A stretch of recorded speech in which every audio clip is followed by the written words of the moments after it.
Right, so good evening. Welcome to our final YouTube Live for GCSE English Language Paper 2, which is taking place tomorrow. If you can hear me, please let me know in the comments. Thank you for waiting. Thank you for your patience. We did face some technical issues or some technical difficulties. Let me know if you can hear me. I'll wait a couple minutes and then we will get started. We'll be going over everything you need for English Language Paper 2.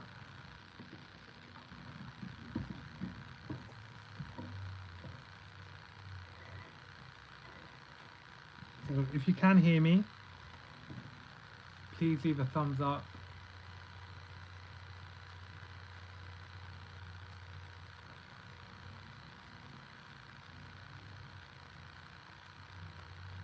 I can see there's 8 people on this live. Let me know if you can hear me, and we'll be literally going over everything you need for the exam. And if you stay until the end, hopefully you will benefit, because I'll be going over everything you need for the exam. In the meantime, if you can, let me know what your thoughts are for tomorrow. Are you feeling nervous?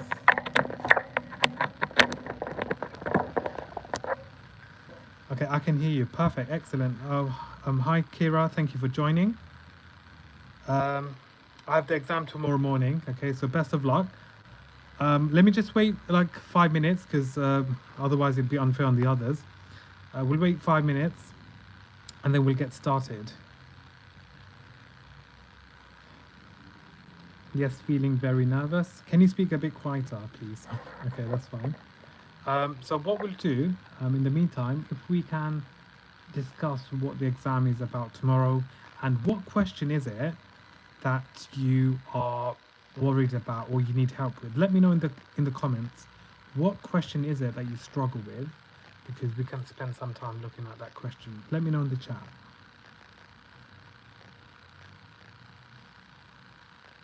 Do you struggle with the section B, the writing task? Do you struggle with the reading question, the language analysis? Do you struggle to think of ideas? Do you struggle to just think of basic points for your exam? So let me know in the comments, and then we'll go over literally everything you need. Can you do grade 7, 8, 9 vocabulary? Absolutely. Hazima? Absolutely. We're going to go over that today, and you guys can screenshot and use these for tomorrow. Okay. What's your predictions for paper 2? Yeah, I'll be going over that. I'm going to cry at the exam. Hopefully not. Reading. Okay. Question 2 and question 5. Okay, perfect. So what we'll do is we'll get started, and I guess the others can join, and then we'll go over the entire paper. So welcome to our YouTube Live at Easy Education London. What I wanted to do is go over the entire paper so that you all are confident and have the right knowledge for the exam taking place tomorrow. So what is the exam going to be about? So I'm using a past paper, by the way, if you're just wondering. November 2022, okay? So let's have a look at it in further detail. Now, paper 2 for English language, okay? For English language, paper 2 is going to be 1 hour 45. And what's significant here, the key difference between paper 1 and paper 2 is that you will be provided with 2 extracts, okay? One will be a modern text, it will be a 20th or 21st century extract, and the other will be a 19th century text. So what you can do is, once you read the insert, you can start finding some differences between the two, okay? So what are the differences in the writer's attitudes, in the writer's perspectives? So we'll look at this in further detail in today's YouTube Live. Now the questions, just like English language paper 1, is 80 marks. 40 marks for section A and 40 marks for section B, okay? So we're going to look at every question, and hopefully, if you stay until the end of this YouTube Live, I'm confident that you all will go into the exam tomorrow feeling much more confident. And also I'll be revealing some important tips and tricks that you can use to get easy marks, okay? So leave a thumbs up if you're ready, and then we can get started. Language paper 2 is by far the easiest one out of both papers. It's more to look at, which means there's more to look at, which means you get more marks. Yeah, that's a great point, Lewis. I wish you the best for tomorrow, and it's great that you have this, feeling for tomorrow's exam. Keep up the amazing work. Thank you very much for the support. Do kindly subscribe. I do appreciate it. Thanks for your efforts, no problem. Thank you all for your amazing feedback on the recent video on the pre-planning of English language paper 2 section B. So I'll talk about this in further detail now. Yeah, awesome. Thank you, Isaac. Thank you, Hazima and Eva as well. So let's have a look at it in further detail. Now, question number 1 for tomorrow, class, okay? You are literally, okay, shading in 4, okay? All you're doing is you're shading in 4 statements. Now, 4 statements which are true. So what they're going to do tomorrow is they will have 1 or 2 statements that actually look similar, okay? And they do that purposely because they want to test your inference skills. So I'll give you an example. You see, if you look at option E, if I just zoom in class, it says the writer sleeps lying on her side. Now, for example, in the extract, they may not use these specific words because they want you to read between the lines. And a lot of students would panic and say, oh my God, like where is it? I can't find it. They could say this in a different way. They might make it implicit. So that's why don't panic tomorrow. Use your inference and read between the lines. And what I would say, my suggestion, you might be thinking, but sir, why are you going over question 1? Honestly speaking, I've seen some of my own students, okay, even grade 8, grade 9 students lose marks for this question. And let's be honest, right? Losing 1 or 2 marks, can that be the difference between a grade 8 and a grade 9? Or can that be a difference between a grade 5 and a grade 6? Leave a thumbs up if you agree.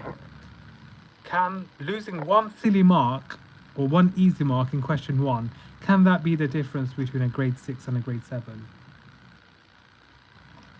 Let me know in the chat. All your questions will be answered, and this is a great way for you all to revise, and I will definitely help you feel more confident and go over any sort of worries you have, okay? Yes, it can, I agree. Yes, excellent, thank you, awesome. Do kindly share this YouTube live. I know I was on TikTok live yesterday evening, but do kindly share it with your friends right now. They may be revising, but they may benefit significantly from this YouTube live because I'll be going over some top tips and a lot of things that will help you get extra marks in your exam. Now, for tomorrow, what I would say is you can use something called cancelling out, okay? It's in the words. You will go through all the statements and you'll cancel out these statements which you know that are definitely wrong. So for example, right, let's say C is wrong. I will just put an X, okay? There'll be certain statements that you know will be definitely wrong. And there could be certain statements that you know is a possible answer. So I would put a question mark, okay? So you go through it, cross question mark, and you'll realize you've narrowed down your options. And then that will allow you to select the 4 true statements. And remember, tomorrow, you need to shade in the 4 statements. Do not shade in more than 4. And that's question number 1. And remember, it's from specific lines. So, you know the ones where I told you to put a question mark? You can confirm your confidence and your answer, okay, for this by rereading lines 1 to 6, okay? Lines 1 to 6, you'll be able to reread it and double check and confirm your answer. So that's all I have for question 1, to be honest. I hope that gives you a better understanding. Leave a thumbs up if you're happy with question 1, and then we can move on to question 2. Leave a thumbs up if you are happy with question 1. Or any questions you have, feel free to ask now, because I'm going to cover the entire paper today on our YouTube live. And I will try to answer as many questions so that you all are confident. Leave a thumbs up if you're happy for us to move on. And then we'll move on to the next part. Thumbs up on the chat as well, so I can see. Because I know some of you are like, can you, like, some of you are liking the comments, etc. Excellent. Can you go straight to question 5, as in the exam? If you want to start off with question 5, then that's absolutely fine. No, let's do how many minutes do we spend on this? So this question, I would say literally Maximum 4 minutes class, okay? 4 minutes and that's it. So I don't really need to say much. I'm sure you all can answer that. And to be honest, even year 7 students can answer this question, right? So I think that's it for question 1. I'll be going over all the questions so you don't miss out. So don't worry. I'll be going over each question in order, going over cheat sheets and plenty more. Right, anyways, that's question number 1. Moving on to question number 2. A question that a lot of students, for some peculiar reason, struggle with, okay? Now, this question, to be honest with you, right, is not difficult at all. So it reads the following. You need to refer to source A, you need to refer to source A and source B for this question. In both sources, the writers try various ways to get to sleep, most of which fail. Use details from both sources to write a summary of what you understand about the different ways the writer tries but fail to get to sleep. And that's worth 8 marks. Now, the key words here include summary. Sorry, let me do it with the highlighter. Summary. Now, there is no need for you tomorrow to analyze language. So adjectives, verbs, adverbs, similes, personification. You don't need to do this here. All you do is you summarize what you understand about. Let me just zoom in here. Everything you understand about source A and everything you understand about source B. And what you're doing here, you're comparing both sources and how they are different. Okay, how they are different. Now, an easy acronym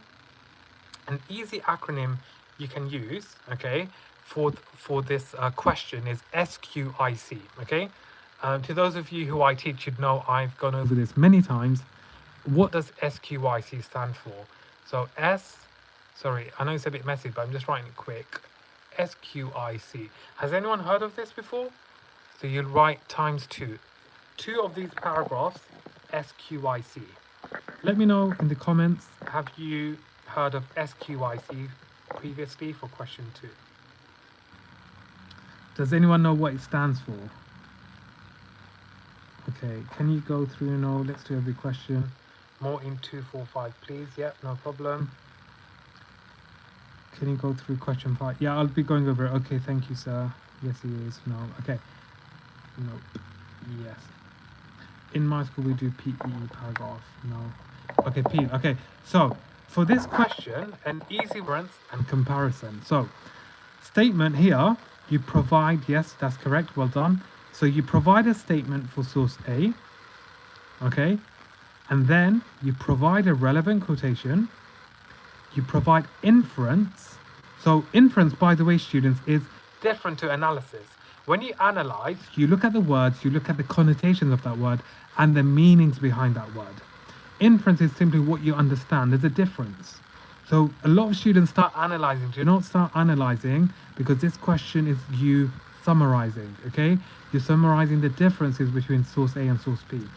W stream, not gonna lie. Thank you very much. Do double tap and share it with your friends, as it does help. Thank you so much. And then after your inference, you provide your comparisons. You compare with source B.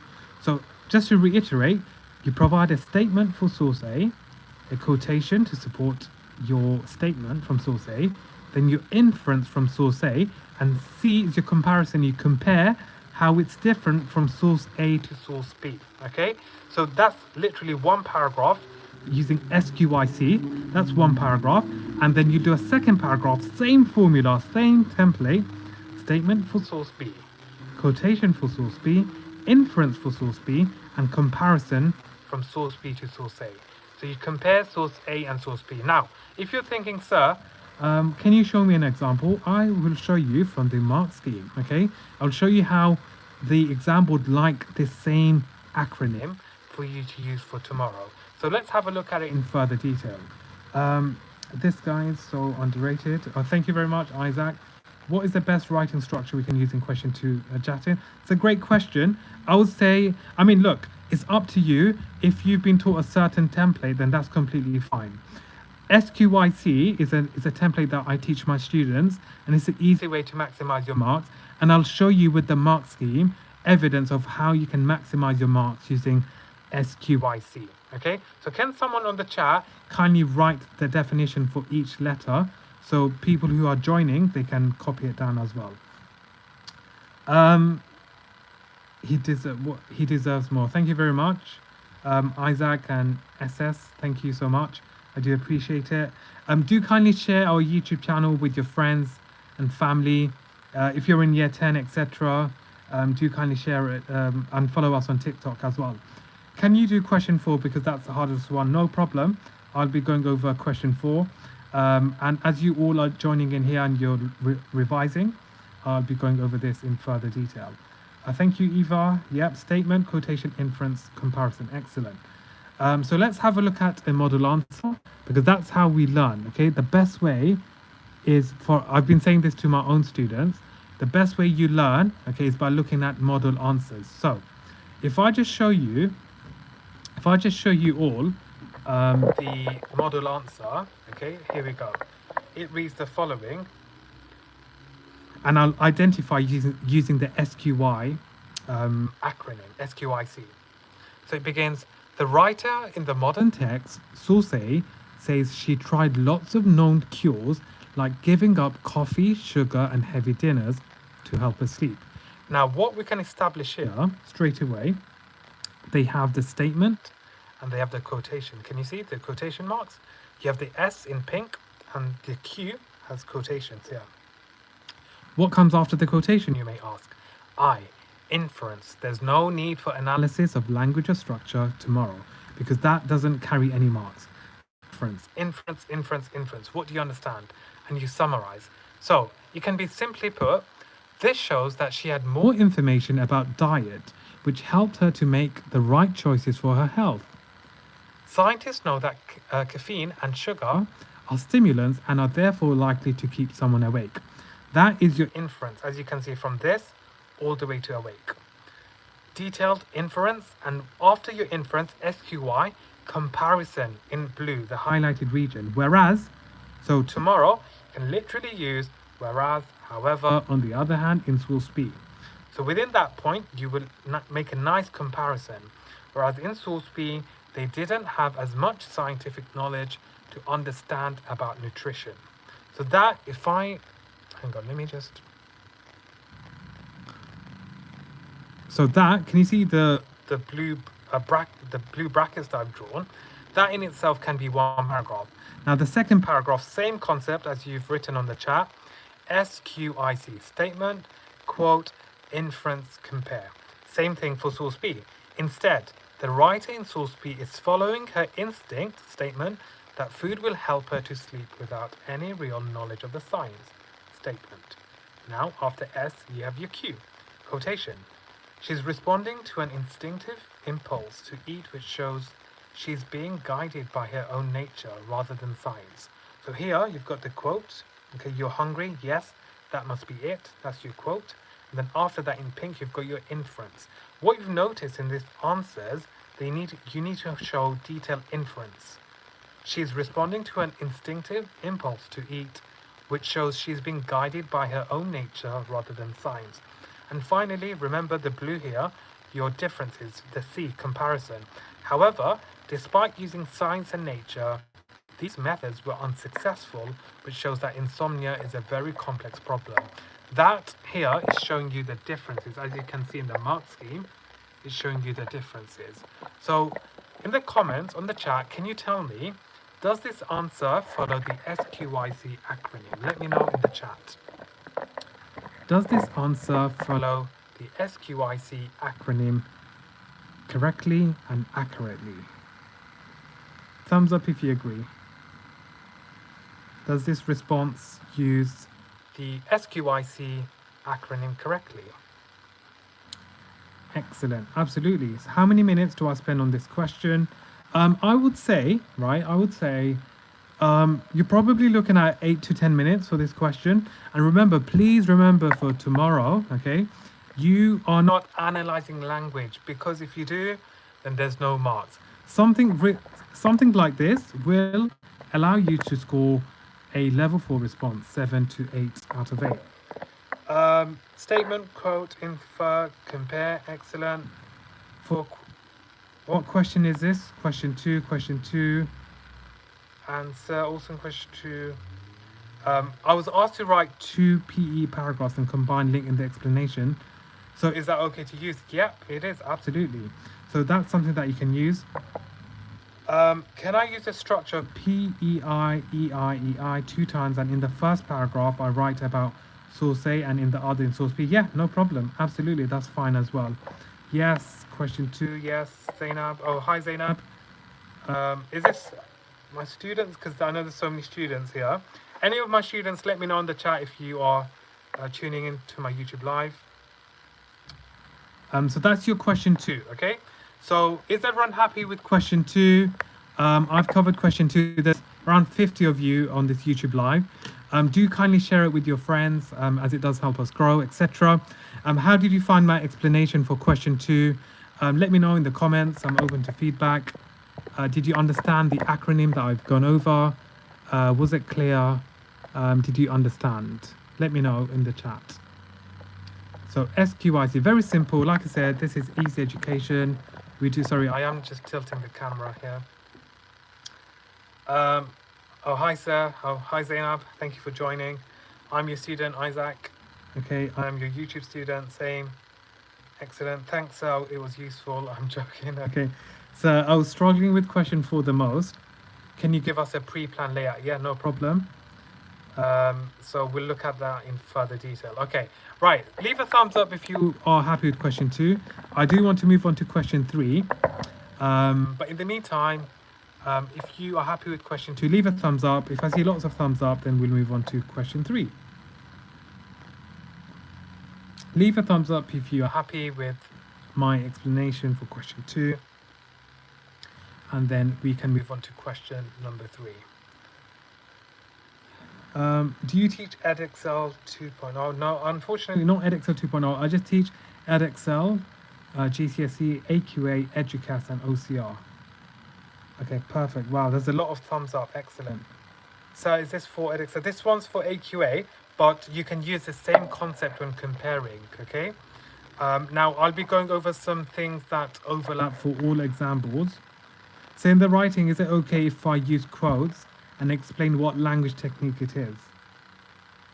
No, not for the writing. No, not for that, Jatin. You wouldn't need to do that.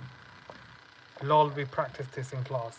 Are you one of my students? If you are, then yes, we have gone over this. So I'm just elaborating and going over it in further detail. So that's that. Right. Okay, so that's question 2. So what I'm going to do is we'll move on because I do want to cover a lot in this YouTube live because I know you all are revising. Question number 3. An interesting question to say the very least. It's worth 12 marks. So you need to refer only to source B from lines 23 to 30. How does the writer use language? Remember, okay, it's always the same every single year. Language. How does the writer use language? Now, what do we mean by language? It includes things like words and phrases. Okay, so adjectives, verbs, adverbs, nouns, etc. It includes your language devices, so your similes, your metaphors, your personification, etc. And also it includes using sentence forms, etc. And remember, when you are analyzing language, make sure you link it to the question.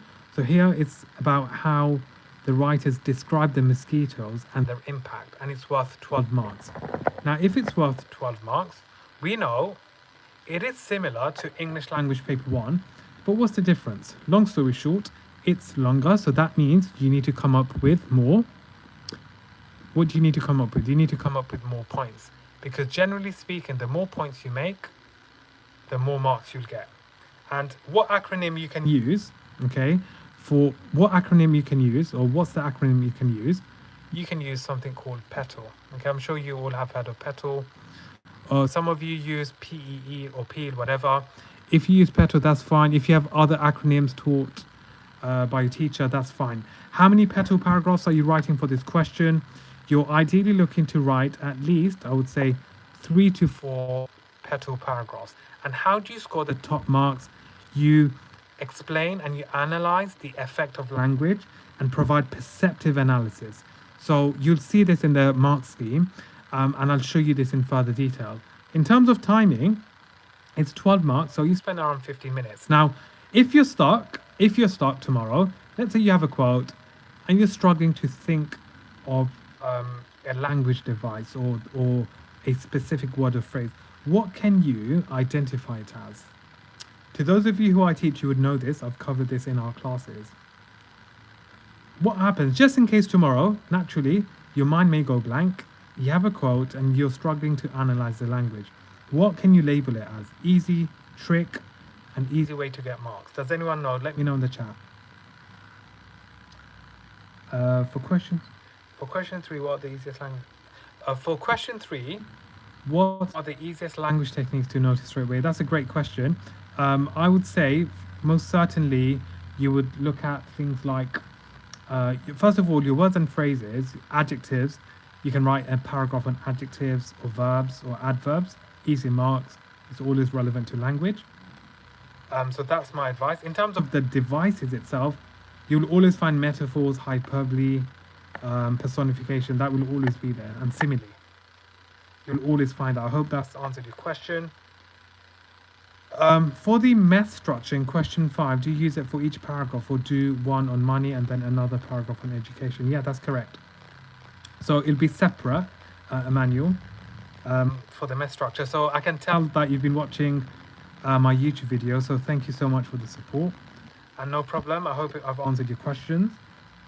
Sir, sorry to bother you. What could I use instead of talking about language technique? So you can, like I said, you can look at, instead of, well, as in, if you're referring to, like, instead of using the word language technique, just identify it straight away. The writer uses personification to describe the mosquitoes as ... So you don't have to use language technique specifically. Just go straight into it, okay? Now, if to answer the question I asked before, if you have a quote and you're struggling to think of a language device, label it as imagery. That's a top tip. That's a secret that not many students know. Label it as imagery because most words and phrases is an example of imagery. Okay, so that's that. Now, what you need to remember, generally speaking, if you look at the examiner's report, the more points you make, the more likely you are to get marks. Okay, so that doesn't mean you just waffle. You have to think of points that are relevant in terms of language. Okay, so that's something for you to keep in mind. For question 2, do you have to do effects on the reader? Nope. Thank you for answering my question. No problem, Emmanuel. AJH, no problem. Thank you, Isaac. Yeah, that's correct. Excellent. No problem. I hope I've answered your question. Look over the videos he has done. He shows and explains each question. Yeah, thank you, AJH. So would you say the language technique as your point or your example? You'd say it in your point. You'd say it in your point. Yeah, I hope that answers your question, Zainab. I'm unsure how to begin a sentence at the start of this question. So to whoever who asked that question, Kurdish player, so you could literally say, the writer uses personification to describe the mosquitoes as ... So you can go straight into it, okay? So don't panic and overthink it. Okay, so anyway, so that's your question 3. Remember, you need to analyze in detail. You need to analyze and make sure your analysis is perceptive, it's detailed. Now, you may think, but sir, what do you mean by that? Let's have a look at an example. Again, like I said, I do want to go over the mark scheme. To those of you who I teach, I'm sure I tell you, learn the mark scheme, memorize the mark scheme, because when the examiner is marking your answer, that's literally what they have in front of them. Now, first things first, what do you have to show? What do you have to demonstrate? Let me show you. So, for a level 4 response, you need to make sure, hang on, let me use my pen. Let's use a highlighter.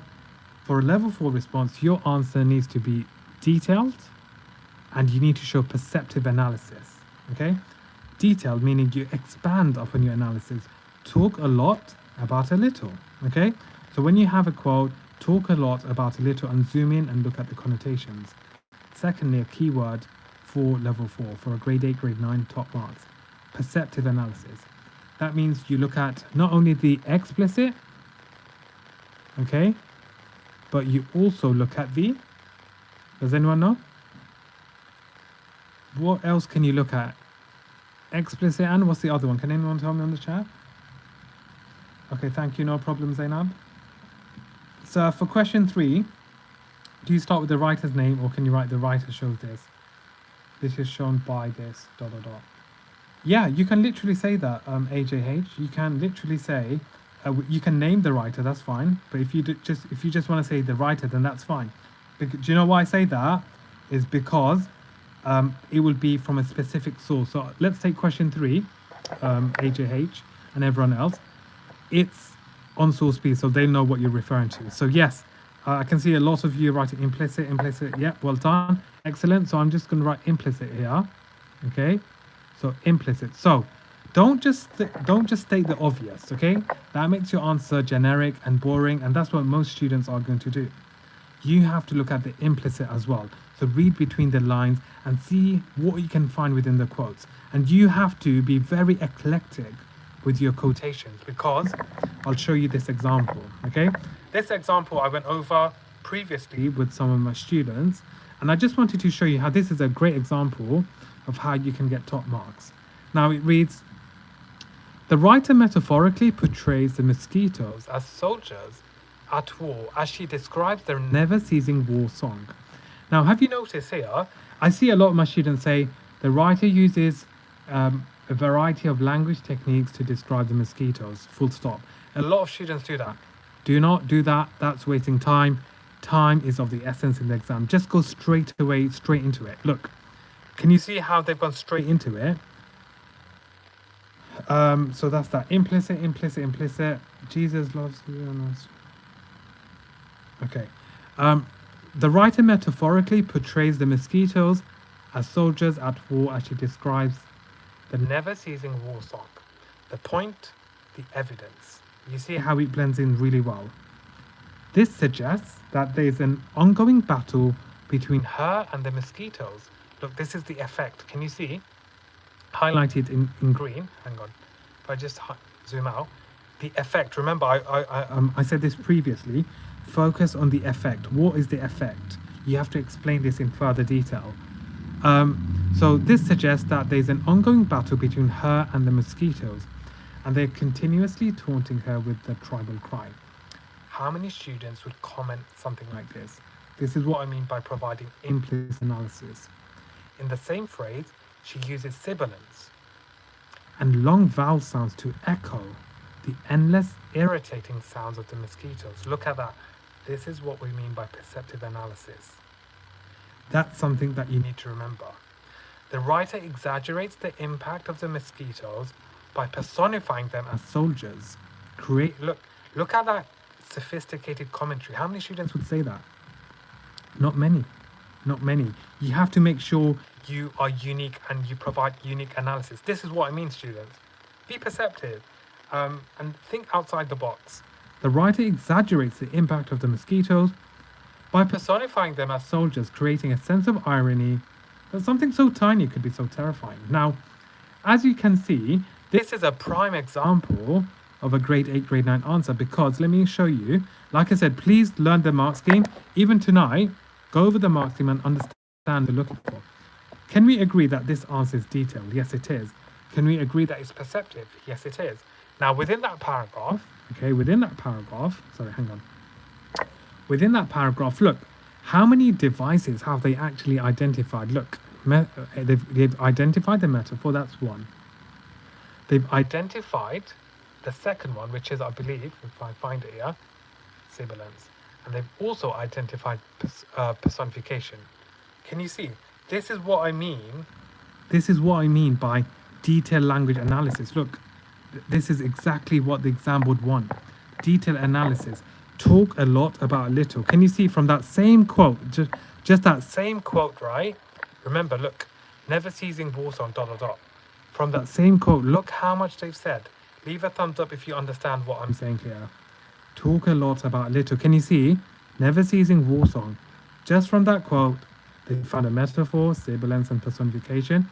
And in the green, they've explained the effects in detail. Leave a thumbs up if you understand. Okay, let me have a look at the comments. Sir, can you please explain and give an example. How can we use imagery? That's a great question. Imagery. So to Mana. So to whoever asked that question, you need to basically think of your five senses. Okay, remember your five senses. What you can see, what you can hear, what you can taste, what you can touch, what you can smell. So if you read something and you can imagine it, that will be an example of imagery. And most of the time, let's be honest, most of your quotes will be an example of imagery, especially for paper 2 and also for paper 1. So I hope that answers your question. Who wrote the book? Okay, okay. Let's stick to the photos of the live. I really appreciate you doing these lives. It is actually helping me relax more than before because I was panicking about papers 2. Excellent. Thank you so much, AJH. Do kindly leave a comment after this YouTube live. A kind request. Please do leave a comment on my YouTube videos. Some feedback. I'd highly appreciate that. And honestly, the feedback has been amazing. And like I said, the reason I started this YouTube channel was because of my students. My students actually encouraged me to start this channel. Right. Sir, you are the one I understand easily. Thanks a lot. Thank you so much. I appreciate that. So what are good sentence starters to use for question 3 and question 2? No problem. I'm going to show you everything, okay, in this YouTube live. How many language devices would you say to identify and explain in one paragraph? That's a great question. That's a great question, sorry. Now, it depends on the quote, okay? Now, this is why I tell you for tomorrow, you have to make sure when you read the text, you annotate in thorough detail. You need to understand what's happening. And remember, because you're limited with time, you need to use quotes that have a lot to talk about. Do you think this would have been possible if you used a different quote? No. Okay, so that's why you need to make sure you talk a lot and you're very selective, you're eclectic with your language analysis. Okay, so I hope that answers your question, and thank you for the thumbs up. I do appreciate it. So that's your question 3 in a nutshell. I hope you all feel much more confident with your question 3. Leave a thumbs up if you're happy with question 3. Now that I've covered it, gone through the template, the mark scheme, the model answer, and some top tips. Leave a thumbs up if you're happy with that. Is this AQA? Yes, it is. Excellent. Thank you so much for the feedback. Amazing. Is everyone happy with question 3? Can I move on to question 4? And I'll share a cheat sheet with you guys, a template, and then we'll discuss this in further detail. Okay, perfect. Excellent. Okay, thank you so much.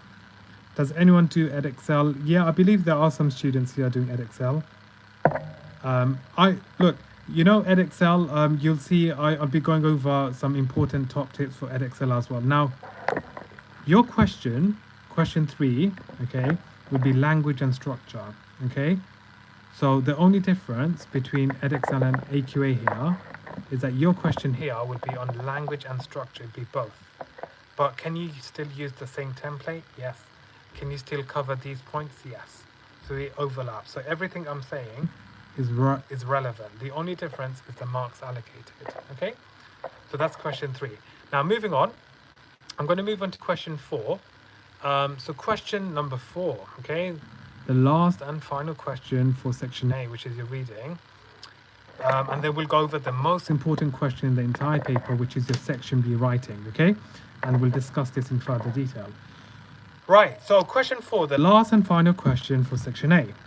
So question 4 is all about comparison, okay, or comparing. What are you comparing? You're comparing the writer's viewpoints and perspectives. This question is not about the reader. You do not need to talk about effect on the reader. It's all about the writer here.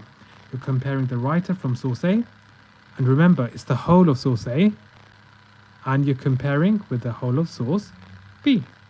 Okay, so you need to find evidence to support both perspectives. Now, compare how the right. By the way, so this is for AQA and Edexcel, so don't panic.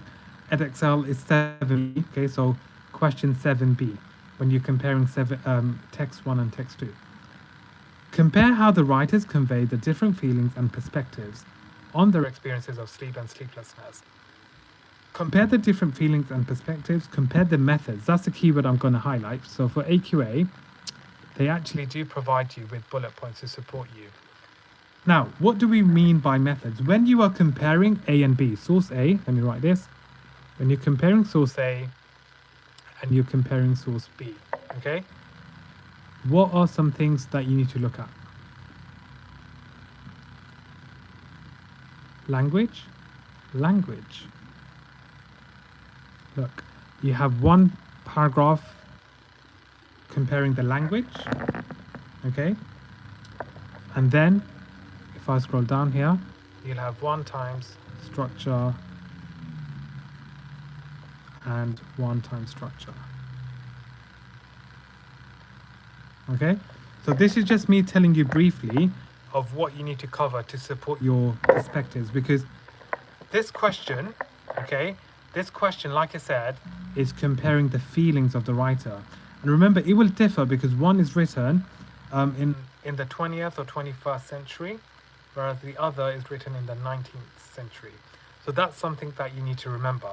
Now, I will show you an answer, and I'll show you my template that you guys can use, etc., for tomorrow's exam. And you can even practice as well, and you can take a screenshot as well. But let's have a look at it in further detail. So if I go to the mark scheme, as per usual, question number 4, what does it state? What is a criteria? Okay, so here we go. Hang on. So same thing, you see the same words appear time and time again. Okay, so time and time again. So level 4, perceptive detailed comparisons. Okay, we see that word so many times. Okay, so God knows how many times I've said this word today. I've probably said this word at least 100 times, okay? And that's probably no exaggeration. Now, 16 marks. Is that a lot of marks? Yes, it is. What are you comparing? You are comparing their ideas and perspectives. How do they feel? How do they feel towards this topic? So, for example, if it's on social media, how do they feel? And how is it different compared to source B? So let's have a look at an example. Now, everything you say, you have to back it up with evidence. Evidence. So it reads, in source A, she experiences a long-lasting distress, affecting all her senses as well as her mental health. In the phrase, sore eyes, itchy skin, and a high-pitched sense of mental hysteria, the listing intensifies the sensory range of a physical and mental reaction to insomnia. What's the adjective? Remember, make sure you identify, look, I'm going to highlight, make sure you identify language or structure, because in the exam, you are being asked to use relevant subject terminology. What's the adjective? It reinforces the scratchy, abrasive quality of a discomfort. So here, as you can see, listing, that's a method. Adjective, that's a method. Can you see I'm highlighting? Similar things tomorrow. Make sure you identify the methods explicitly, because this is literally what the examiner is looking for whilst marking your answer. Now, when you're comparing, like I said, use whereas, on the other hand, etc. Whereas A, so by the way, source A, whereas A experiences the long-lasting impact of insomnia, B experiences only a temporary annoyance, which is unpleasant but not life-changing. One is a serious medical condition, the other just an entertaining anecdote. Look, to those of you who I teach, have you heard of DeForest? Have you heard of DeForest? Anecdote. Look, anecdote. Is this something that comes under our DeForest techniques? What is an anecdote? Can someone remind me on the chat?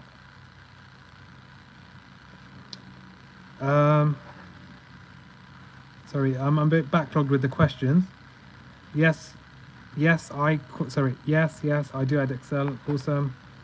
I've got a lot of Edexcel students across the country. Yes, question 4 is a tough one for me, but hopefully I'll show you this template that you can use, AJH, which will help you. Do you compare language and structure for Edexcel 2? Yeah. For text 1 and text 2, Zainab, yes you do, for comparisons.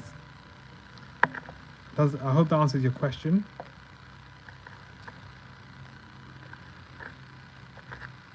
Okay, wow. What question 4 is question 4. Okay, thanks. Yes, yes, yes. A short story, a short personal story. Well done. Thank you very much. Excellent. So I hope that answers your question, Zainab, and the other, and AJH, okay? Perfect. Yeah, a personal short story. Now, what you see here, can you see? There's a link, there's a correlation, because look, we always want to talk. Whenever I teach, I always show evidence, okay? I want to show you the mark scheme. Perceptive detail comparisons. Now, would you agree, if we look at this answer, detailed comparisons using methods, listing, method number 1, listing, adjective, method number 2, anecdote, method number 3.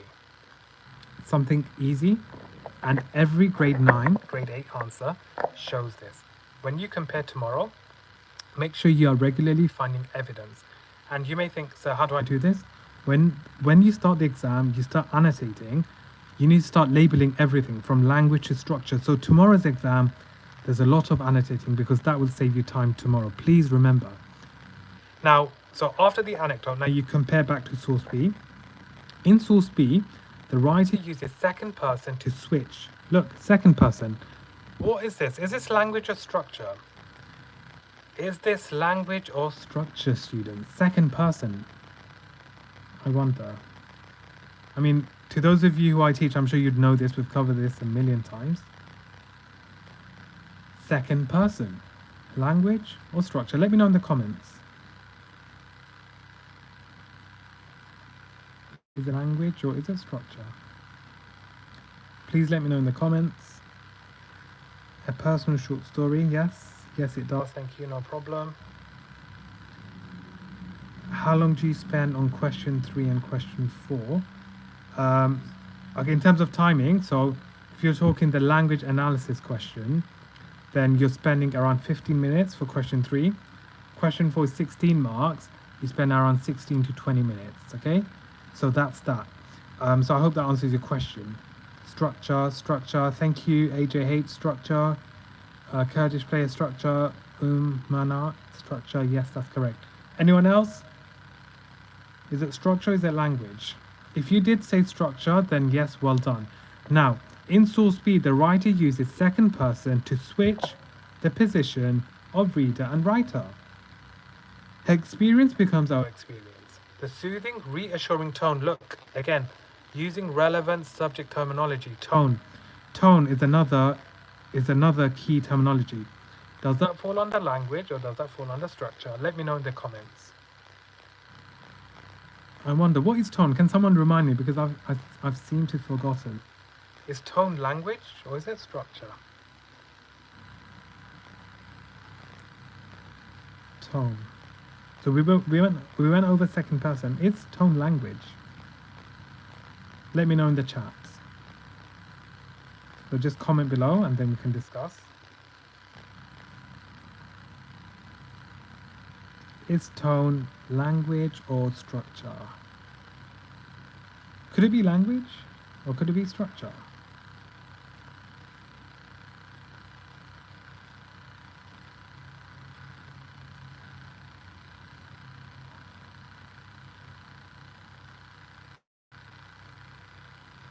So we've got language, we've got structure, we've got language. So if you're talking about the tone here, it'd be better suited for structure, okay? Because the tone is what interests the reader, okay? So here, tone would fall under structure. So she uses in the words, awaiting your arrival, suggests her relief at a return to normality. The fact that the insomnia has no long-lasting impact means her experience is exaggerated and humorous, rather than a serious health problem which needs treatment. So this is essentially a snapshot of how you can answer your question 4. Now, my message to you is, if you want to achieve top marks, you have to show a variety or a range of language and structure, because these are supporting methods that shows the examiner that you are able to provide perceptive detailed comparisons.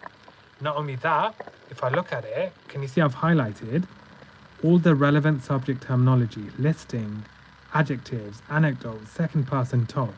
Would you agree that this answer uses a range of the writer's methods. Leave a thumbs up if you agree. Does this answer use a range of language and structural devices and writer's methods? Leave a thumbs up if you agree, and then we can move on. And then I'll show you a cheat sheet for section A. Excellent. Okay, thank you, Mana, sorry. Anyone else? Excellent. Thank you, Sylvia. Thank you, Eva. Excellent. Perfect. Now, remember, this can be used for edXL and AQA, so do not panic. The good news is it's something that you can learn from. Is the AQA model answer? Of course, it's top marks. Yeah, absolutely. Well, it's so that you can learn from it. That's a great way for you to revise. You look at model answers and you look at the criteria, the AO2, the AO3 criteria, the descriptors, because that is a secret tip in terms of how you get the top marks, okay? Now, can I use marker to highlight? As in? Can I use marker to highlight?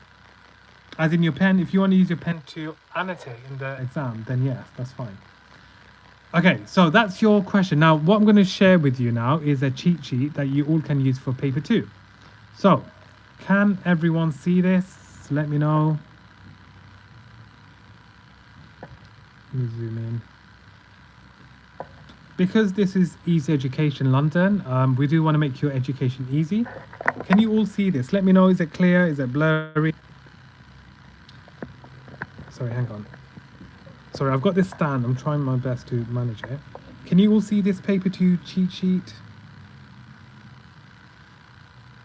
Leave a thumbs up if you can. Someone's saying no. Well, is it blurry or? I mean, I'll be honest, most of the time I'm on TikTok live, but the TikTok live, I think the quality, the general quality is better. The purpose of this live video is to ace it. Let's do it. Yeah, great. That's the right attitude. Quite blurry. Okay, the only option is, okay, the only way I'm gonna have to do this is, what about now? Hang on, what if I switch this light? Because maybe if I switch the light off. Can you see it now? Can you send it to us as PDF? I don't think there's like almost 50 people. There's like, unfortunately I can't, it's physically not possible. Can you see it now? Is it better? I've switched the light off so then, it's more clear on the tablet. Is it readable? Can you see it? I mean, as long as you can read it and you can follow it, then that's the main thing, because I want you to practice.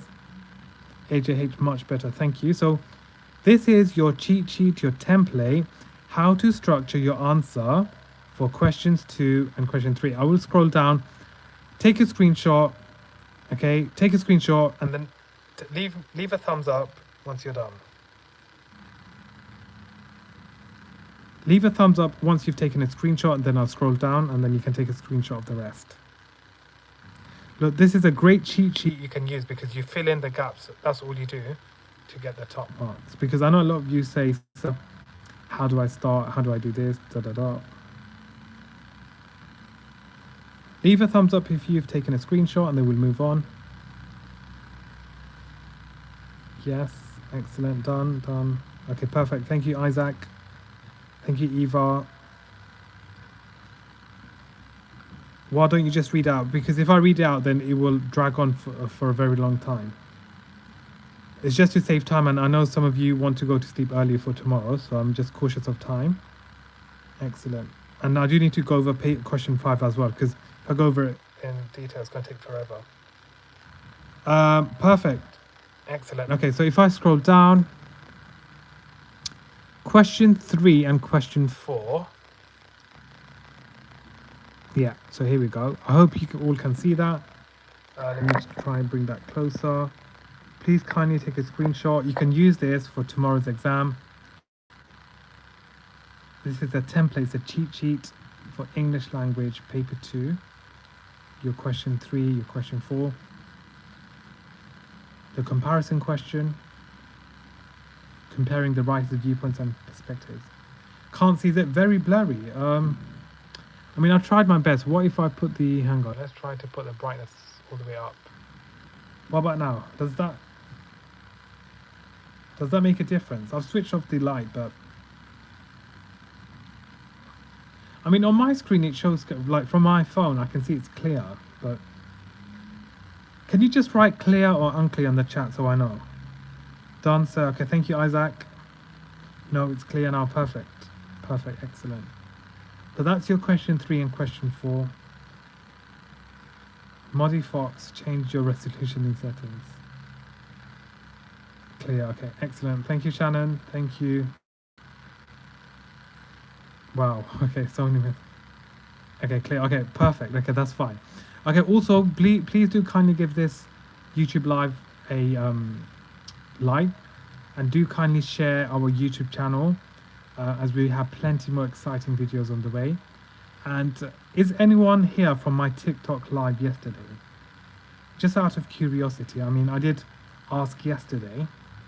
Many of you did ask, when will this revision session take place? Is anyone here from TikTok, from our TikTok, Easy Education London, TikTok live?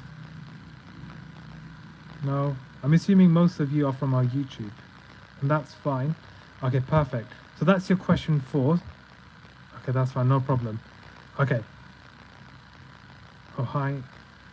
Okay, hi. If you're from TikTok, then that's fine. Thank you very much. And lastly, your question 5.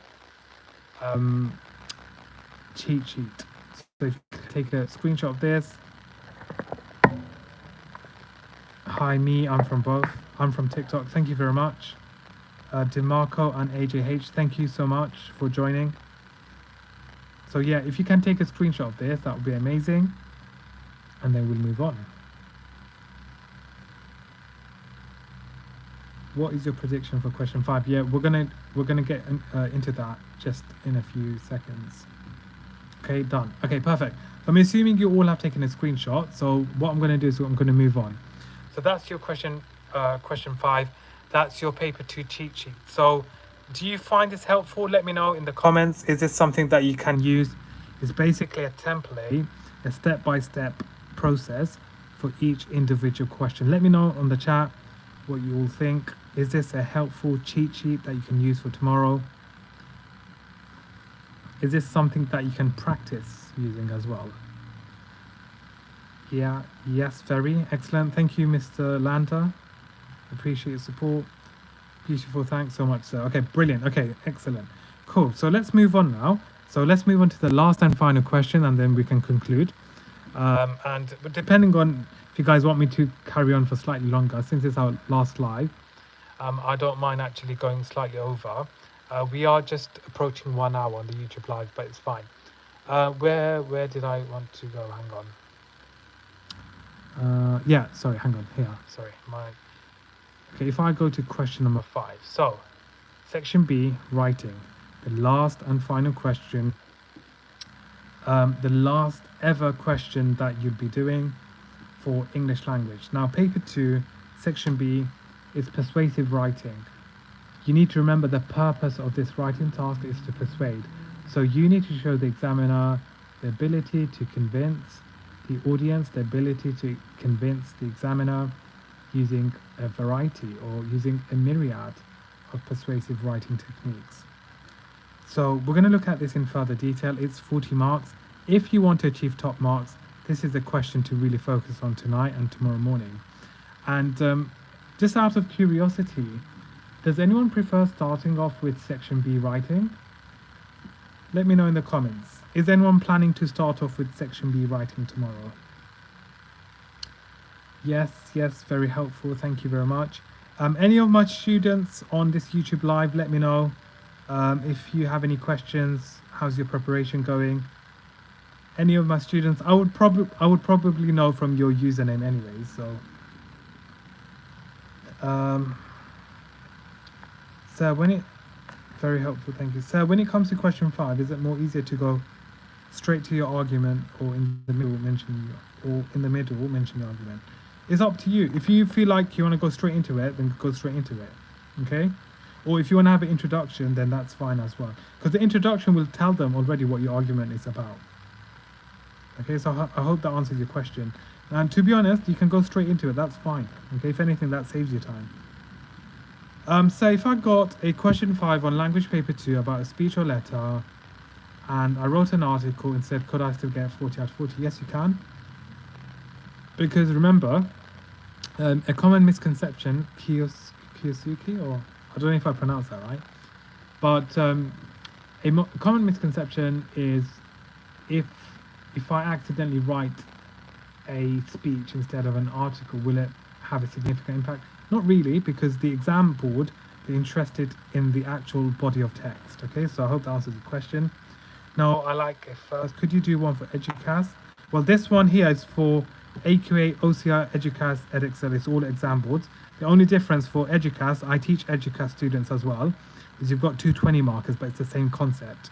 Who wants me to show you a pre-planned template that you can use for section B writing? Let me know in the chat.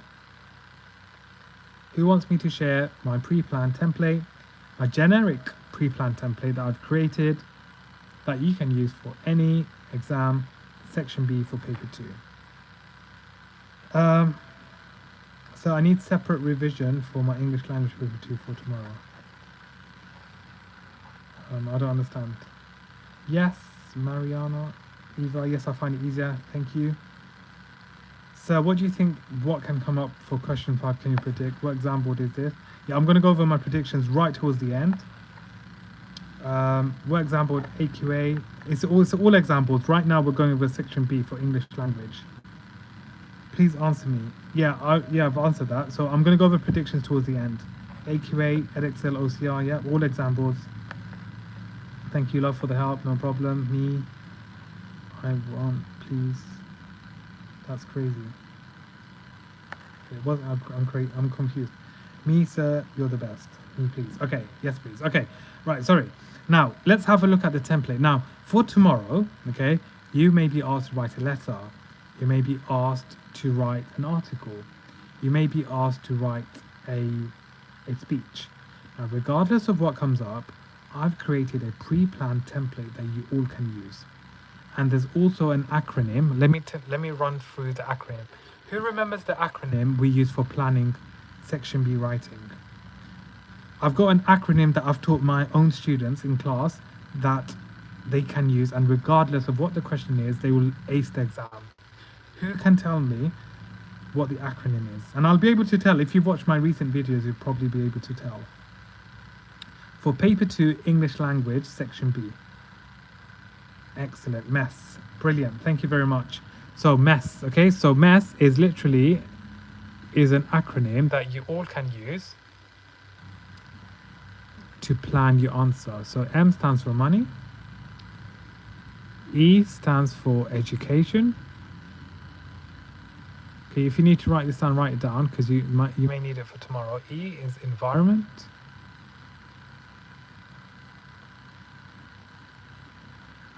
S is self, and finally the last S is society. So you may be wondering, sir, what is this? Basically, it's like an acronym. Okay, well, it is an acronym, and it's a plan that you use to answer the question.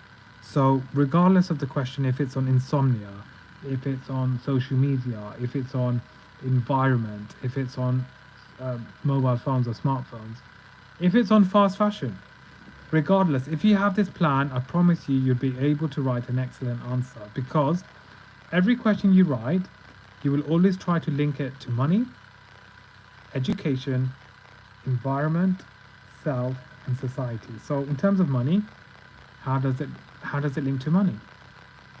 Most of the time, okay, it will either have a positive or negative impact. So let's say if the question is on social media.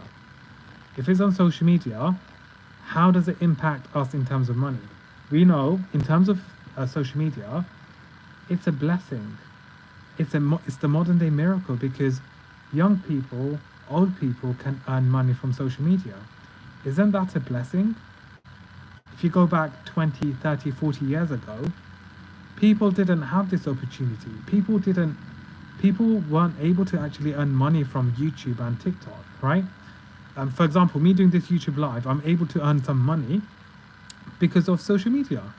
Isn't that a blessing? Of course it is. You have to use hyperbole, you need to use exaggeration, because that will really emphasize and accentuate your point, okay? Yes, remember this video. Thank you very much, AJH. Mess, yeah, well done. Can you balance your argument against your point, or does it have to be one-sided? That's a great question. I would say 80-20, okay? So aim for 80-20. 80/20. The reason I say this, because don't forget the purpose of this task. The purpose is basically, can you do Educast 2 some other time? I've answered that. Fatima, it's the same for all examples. What I'm covering now, section B writing, is the same for all examples. The only difference for Educast is that you've got 220 markers. It's the same concept. Everything I'm covering, you'll need to use regardless. Okay, so I hope that answered your question. Is that okay? So yeah, so 80-20. Now, why shouldn't you have a balanced argument? Can someone let me know in the chat? No problem, that's fine. Thank you for the support. Please kindly give this TikTok live a double tap. Whoops, sorry, a double TikTok. Sorry, I'm getting confused. YouTube live, okay? Because I know I go live on YouTube, TikTok, but can you let me know in the comments? Can you have a balanced argument? Let me know in the comments. Is that something that you can do?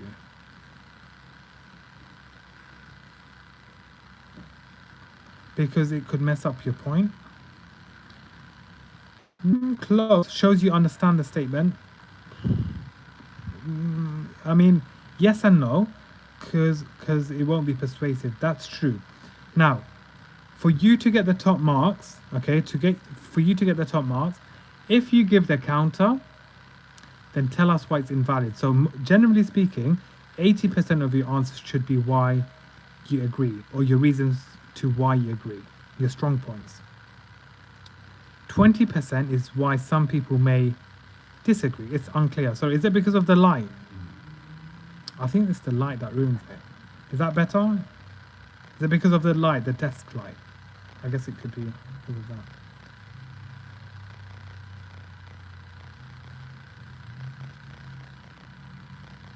Okay, I don't think so. You can get confused. Now, if you look at it, if I give a 50-50 answer where it's balanced, do you really think it sounds persuasive? I'll give you an example. If I tell you buy the latest iPhone because it's got a 20 megapixel camera, it's got an excellent battery life, but don't buy the latest iPhone because it's expensive, because it's a waste of money. If I say that at the same time, does that really make me sound convincing? No, it doesn't. That's why I say follow the 80-20 rule. 80% of your answer should be in favor of the argument or what you're saying, and 20% is what some people may disagree with. And when you give the counter, he means like 80% of your actual argument, then 20. Yeah, that's correct. Thank you, Shizy. That's correct. Now, when you give the 20% the counter argument, please give this YouTube live a double tap or a like. I'd appreciate it. And once this YouTube live does end, give us top tips so I can sleep peacefully tonight. No problem. I will be going over that literally in 10 minutes time. Okay. So if you give the counter, tell us why it's invalid and why it's wrong, because that will make your answer even more compelling and even more convincing. So that's something for you to follow. So follow MESS for your plan tomorrow, and always plan, because planning will lead to a great answer. Okay? Now, is everyone ready for me to share the template, the pre-planned template? Let me know if you are, and then that way I know everyone's ready to move on. Otherwise, I don't want to move on. And is everyone ready to move on to the pre-planning template that I've created that you can screenshot and use? Why have I not seen your channel before? I'm actually annoyed. How did you come across my channel? Just out of curiosity. Thank you for the support. I do appreciate it. Shizy. So, I've just read your comment. How did you come across my channel? Is it through your friends? Is it through a family? TikTok, YouTube, Instagram, etc. Okay, perfect. Okay, let me share this with you and then we'll discuss it. Right. So, this is the moment of truth. The moment of truth, okay? Now, to those of you who joined my YouTube or TikTok live previously, just scrolling through YouTube and I saw your live. Oh, perfect. Awesome. That's great to hear. I came across your live through TikTok and I started watching you from there. Excellent. I was revising for exam and I was watching. Okay, excellent. Okay, thank you for your support. Now, if you remember, to those of you who joined our TikTok live or YouTube, I'll be ending this YouTube live in the next 10-15 minutes. So in the next 10-15 minutes, I'm going to give you my predictions. I'm going to give you the pre-planned template. And the last 5 minutes, I'll give you my final tips. So we'll end around 10:15 or so, roughly. Maybe even 10:25. That way, I guess that would be full 2 hours. And that would be a great way for you to revise and be ready for tomorrow. And I don't want to drag it on for too long because I know tomorrow everyone's got a long day, including myself, and you all have your exam. Right, so a pre-planned template, section B. Paragraph 1 is your introduction. Okay, so just follow as I say, and then you can sort of ask me questions. So just follow and observe as I go through it, and then you'll understand what's happening. Now, what I've done, I've created this tailor-made template, a pre-planned one, and honestly speaking, you won't find anything like this online, okay? On YouTube, on Google, whatever. I've taken time out to make this to help you all pass your exams and get easy marks. Now, I get this question a lot. Can you pre-plan paper 2 section B? Yes, you can to an extent. I know for paper 1, the creative writing for my own students and also our subscribers, I've already provided you with everything you need. Okay, so every year it's the same thing, right? But for English language paper 2, these are some generic devices that you all can memorize and use, okay? So let me explain the following. Now, in your introduction, I would like you tomorrow, for section B, regardless of your exam board, to use a rhetorical question and hyperbole. Now, a rhetorical question, a generic one that I use and I teach my students is the following. Is topic X a burden or a blessing? Now, you may be thinking, sir, what are you on about topic X? Topic X is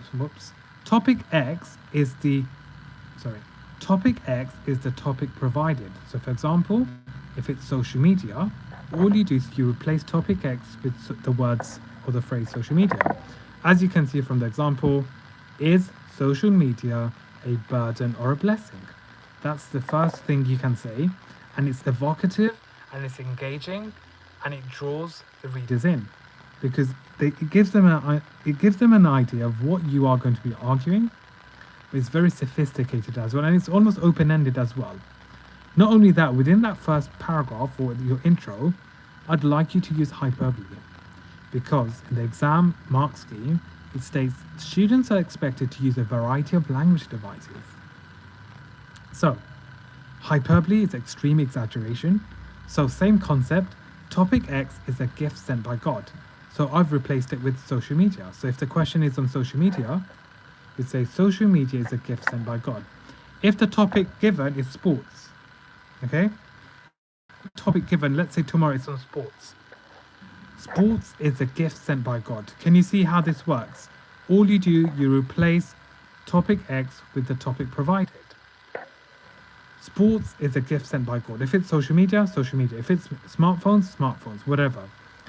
And within that paragraph, you can use at least 2 types of ambitious vocabulary. I think someone asked me earlier on, sir, can you provide some grade 7, 8, 9 vocabulary?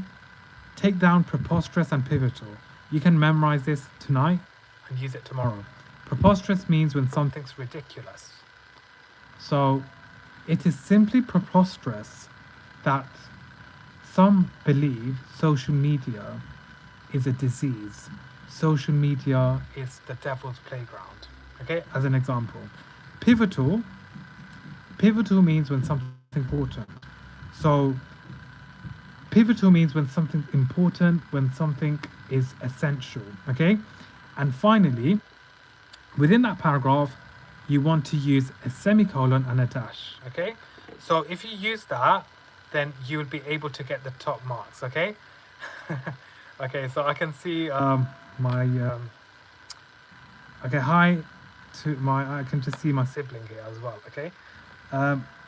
Okay, hang on. What is this actual question? Is this speech or an article? Okay, great question. You can use that. You can use that for any question. If it's an article, use it for an article. If it's for a speech, use it for a speech. If it's for a letter, use it for a letter. So take a screenshot of this. Let me know what you think of this template which I've created and I've used for my students. And this is tailored to the mark scheme. Because what does it state in the mark scheme? It states candidates are expected to use a variety of language devices. Do we have variety? Yes, we do. Rhetorical question, hyperbole. Also, it states use an extensive use of ambitious vocabulary. We've got two, preposterous and pivotal. And finally, in the mark scheme AO6, it states candidates should demonstrate a variety of punctuation, semicolon and dash. Is this a template that you can pre-plan and use for writing success? Let me know in the chat.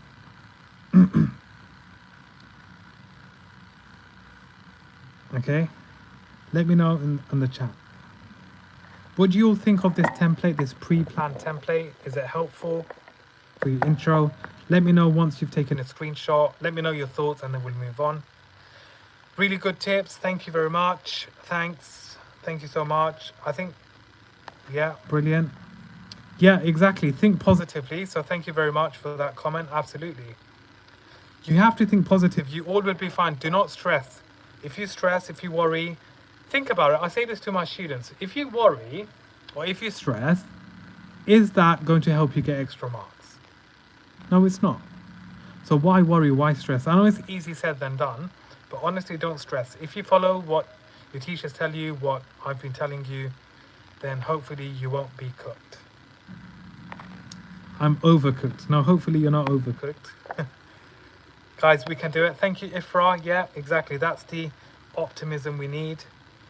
Could you make up facts and statistics? Yes, you can, but make sure it sounds plausible. Make sure it sounds reasonable. Make sure it sounds realistic. Never back down. Never what? Exactly. Perfect. Never give up. Never give up. Yeah, absolutely. Yes. Never gonna give you. Never gonna give you. Okay, I think that's from the song, right? Guys, don't give up. The template is really helpful. Thank you, Zainab. I appreciate that. Yes, thanks. Yeah, template is lovely. Yes. I'm so tired. I'm so drained. I'm so sleepy. Yeah, exactly the same. Imagine myself as a teacher. I've been speaking since literally 7:30 a.m. this morning. Let me know if I taught you today. You'd probably think, sir, I've been teaching for, God knows, 15 hours. I've been talking for 15, 16 hours. We are going to end it very soon. I'm going to share the last few slides and then we'll wrap up because I know we all have a long day. Yeah, we're going to move on. Same. Okay, perfect. Cool. Now, paragraph 2, very quickly, if you can take a screenshot of this. I'm going to be quite quick because I'm cautious of time. We all have a long day tomorrow. Paragraph 2 is your point 1. So here you establish your first point, okay? Now, if you look here, you use direct address and facts and figures, okay? So what is direct address? When you speak directly to the audience, you need to act today. You need to make changes now. You speak directly to them. Remember, one way that you can persuade the audience is making your answer sound inclusive. Make them feel a part of your answer, okay? And facts and figures, you can use facts and figures. If you make it up, make sure it sounds realistic and it adds credibility, okay? You can use ambitious vocabulary. You've got myriad and captivating. Myriad means when you have a large number of something. What does captivating mean? Captivating means when something is interesting, okay? Something is really interesting. So these are 2 words you can memorize. So look, I know some of our subscribers said, sir, can you share some grade 7, 8, 9, 10, 11 vocabulary. But look, I've made it simple. I've made it easy for you. This is easy education. We want to make your education easy, right? Myriad means a large number of something. So I have a myriad of reasons to why I started this YouTube channel. Okay. Captivating means interesting, when something's interesting. Okay. So these are two generic words, versatile, and I guarantee you can use them tomorrow for easy marks. And look, I don't say this for no reason. The exam would want you to use a variety of language devices and ambitious vocabulary. Don't just use it once, use it throughout your answer. Okay? And a colon and an exclamation mark. Do you all know how to use a colon and an exclamation mark? Let me know in the comments. If not, then what you can do, you can head over to our YouTube channel. It's called Easy Education London, okay, on YouTube. And you can subscribe and you can share our videos. I've got a playlist. I know it's for year 6. I do it for my students, but you'll see all the different types of punctuation. I've made short videos, okay? So if I just scroll down, for example, apostrophes, okay? Your colons, your semicolons, 2-minute, 3-minute videos. Watch it tonight, just before the exam. Whoops, I just dropped a water bottle, never mind. So you can use this for paragraph 2. So please take a screenshot. This is something you can use and memorize and apply, then I'll move on, etc. Leave a thumbs up if you're happy for me to move on. I'll move on to the paragraph 3, 4, 5, 6, and then I'll do a last minute Q&A, as this is our last final YouTube live before we wrap up, and I'll give you my last sort of tips and predictions as well. YouTube, thank you. My brain's fried, okay? I'm sure many of you are in the same position, but let's do it. We're in this together. Let's go in there with positive energy. So I still don't know how you teach for so long every day and make loads of videos for your YouTube channel. I could never. Yeah, thank you very much. I do appreciate the support. I'm just hoping I can help as many students as I can. You know, I've got this goal, I've got this aim to help as many students as I can across the country, from London to Manchester to Birmingham to Newcastle to Sunderland, etc. Yes sir, should rest. Yep, we're gonna close it very soon. What exam board are you teaching? AQA, most of the time it's AQA, but we do Edexcel and Educast as well. Thanks for the vocab, no problem. No, grade 11, no, ain't no way, I'm fried. Yes, I was joking. There's no grade 11. Guys, I'm just saying that if you don't pass this paper, you'll have to redo it. This paper matters absolutely. Please, yes, please make sure you take this properly. What if it's about recycling? I answered that question. If you go to my recent YouTube videos, I think someone asked that and I answered it. You can say, for example, recycling is a gift we are sending to our beloved Earth. Okay, so all you do is you just adapt it. Okay, so if it's not word for word, you can just adapt it and just tweak it to fit the question. I will pass because of you, sir. Thank you so much. Any grade 7 plus students amongst us? Yeah, absolutely. Everyone here, I wish you do really well. Okay, right, moving on. The last page, and then we're going to wrap up. So do kindly stay until the end. We're going to close this YouTube live in the next 10-15 minutes, and then I'll give you my predictions and final take. We'll do a quick Q&A. 10:25, 10:30 latest, we're cutting off, and that's it. Right, so paragraph 3 is your point 2. Here you can use emotive language and expert opinion. So emotive language is effective when writing persuasive writing tasks. Okay, so you're using certain words, certain phrases to evoke emotions. So you could say, imagine what would happen if ... So here you use a range of negative or positive adjectives depending on the question to elaborate. So generally speaking, if your answer is positive, then obviously you'd use positive adjectives. If it's negative, then you'd use negative adjectives. Also, you're using expert opinion. Professor or Dr. X, remember you just make up a name, from Oxford University stated ... So here, all you do, you give opinions from a person with specialized knowledge. Why do you do that? You may be asking. The reason you do this is because it adds credibility to your answer. It adds weight to your argument. So remember, this pre-planned answer I'm showing you, I hope, honestly, I really hope all my subscribers, all my followers, all my students that I teach, I genuinely look, the reason I'm doing this YouTube live, I do want to help you all for tomorrow's exam. Okay, that's why I'm doing this YouTube live. I want you to follow this because this is your base. And obviously you would use this and you'll expand and elaborate in your exam tomorrow. But if you use this as a base, I promise you, you'll do really well. The reason I say this is tailored to the mark scheme, all exam boards. So for paragraph 3, I've given you 2 ambitious vocabulary, paramount and euphoric, for you to use in your exam. Now, paramount means something which is really important.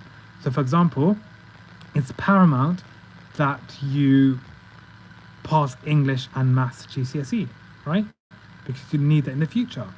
Euphoric is a feeling of intense excitement. So on results day in August, will everyone on this YouTube live feel euphoric? Let me know in the comments. Will you feel euphoric on results day? Very helpful. Thank you, Neelab. I appreciate that. Thank you so much for the kind words and kind comments. Will everyone feel euphoric in the on results day? Let me know in the comments. Yes, excellent, brilliant. Yes, that's what we want to see. Inshallah, yeah, absolutely. Well done. Okay. Yes, brilliant. Okay, cool. Now within that paragraph, you can use the words. You can use punctuation. You can use a dash. You can use a question mark. Remember, a dash is used to emphasize extra information. So see where that can fit in within paragraph 3. Now, not only that, I don't want you just to use language because I want you all to get top marks. Now, for you to get top marks, what I've done, I've implemented, okay, structure as well, okay? I'm showing you how structure can be used efficiently and effectively in your exam, section B. Paragraph 4 is your point 3. Now here, you can use a 1-sentence paragraph. Why do I say this? Using a 1-sentence paragraph shows the examiner you know how to use you know how to use structure. You show the examiner how to use structure and you get top marks for that.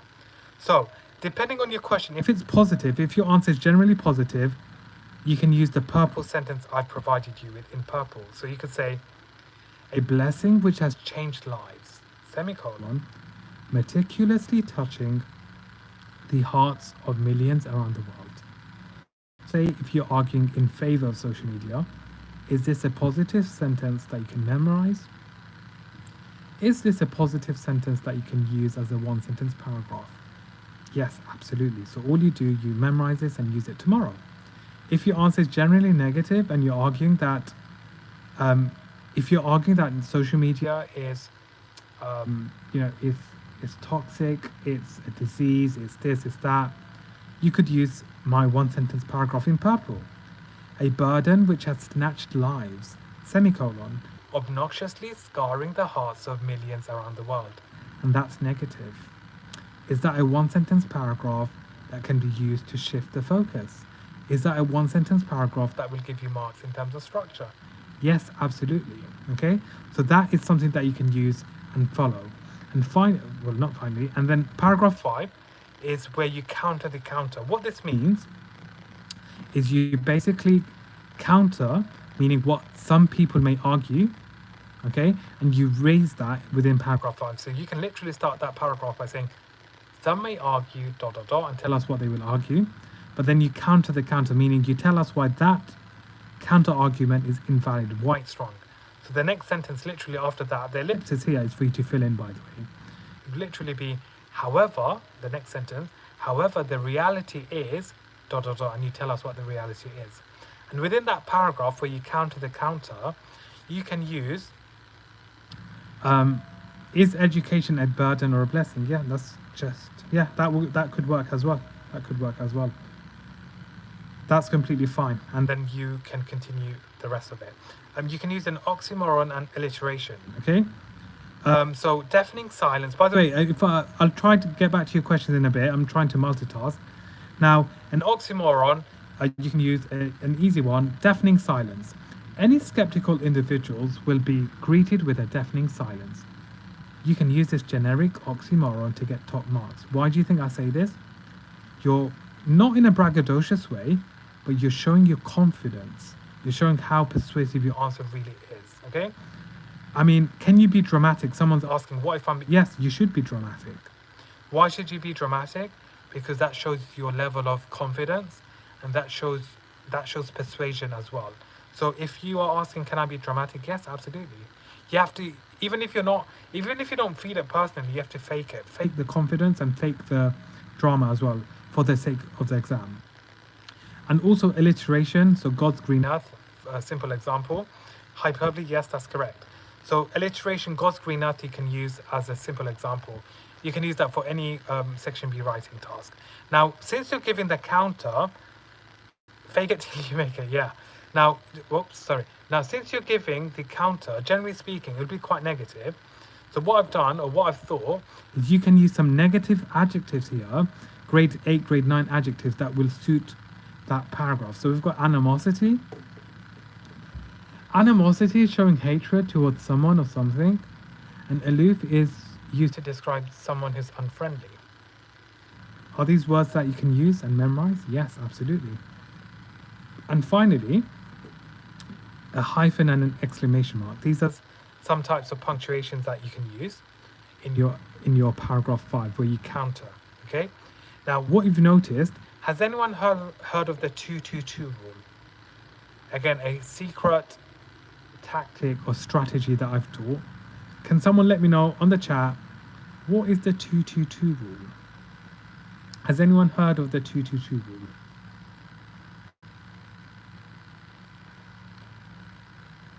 You seem so kind and helpful. Thank you so much. I appreciate that. Please kindly share our YouTube channel with your family and friends. Easy Education London on TikTok and YouTube. I do appreciate the support. Thank you so much. Yes. Nope. Okay, let me go over it. So that's fine. So, very simply put, where can I write this? Now, you know what? I don't even need to write it. Okay, so basically, right, the 2-2-2 rule means the following. Can someone... I'm trying to gatekeep you, I can't lie, okay. 2 punctuation, 2... Okay, so can someone write it on the chat in one message, please? I can see some of my students here. Can you kindly write it for everyone else? What is the 2-2-2 rule? Just write in one message what each one stands for, and then I'll explain it in further detail and discuss it as well. Let me know. I'll let you know. What is it? What is an example of? Okay, so we've got 2 ambitious vocabulary. We've got 2 pre-planned phrases, and we've got 2 language devices. Well, I mean, look. Okay, so 2 ambitious vocabulary. That's correct. 2 punctuation and 2 language devices. Can someone rewrite it again on the chat for me? Because this one is a PDF. I can't really edit it. Yeah, it doesn't let me edit, but it's fine. 2 ambitious words, 2 language devices, and 2 pieces. Thank you, Neelab. Excellent. Yes, absolutely. So you need to basically use 2 types of ambitious words. So as you can see, the template I've provided you with, you basically use 2 types of ambitious vocabulary. So powerful adjectives, okay?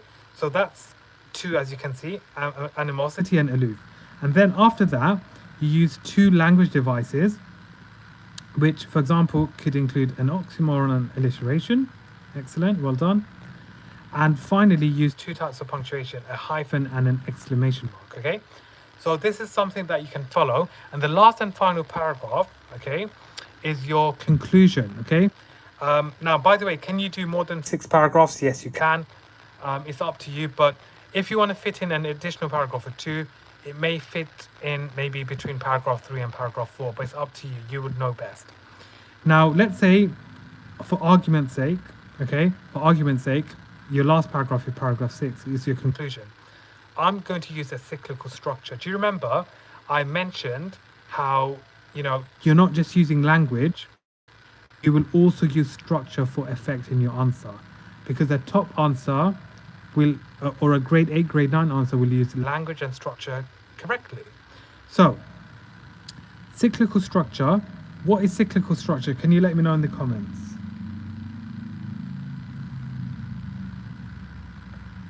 What is a cyclical structure? Can someone quickly remind me?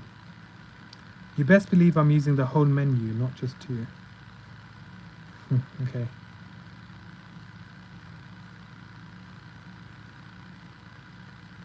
Yes, repeat. Yes, repeat the same rhetorical question. Well done, excellent. Thank you so much. So do you remember what I asked at the beginning? Look, I asked the question, is it a burden or a blessing? Now, yeah, exactly. So cyclical structure, how it begins and ends, it's similar. So what I do at the end, I've used a cyclical structure. I force the examiner to give me marks in terms of structure. I ask the same question, is topic X a burden or a blessing? There is no doubt topic X, so remember the topic provided, is a gift directly sent from heaven. Okay, so let's say if it's a social media question, there's no doubt topic X, so let's say social media, so there's no doubt social media is a gift directly sent from heaven. And then after that, you have 2 or 3 concluding sentences giving your overall verdict. And that, students, is our pre-planned template that you can all use for tomorrow's exam. I hope you found this beneficial. Take a screenshot, and that is it for this question. Mic drop. Okay, so do take a screenshot. Let me know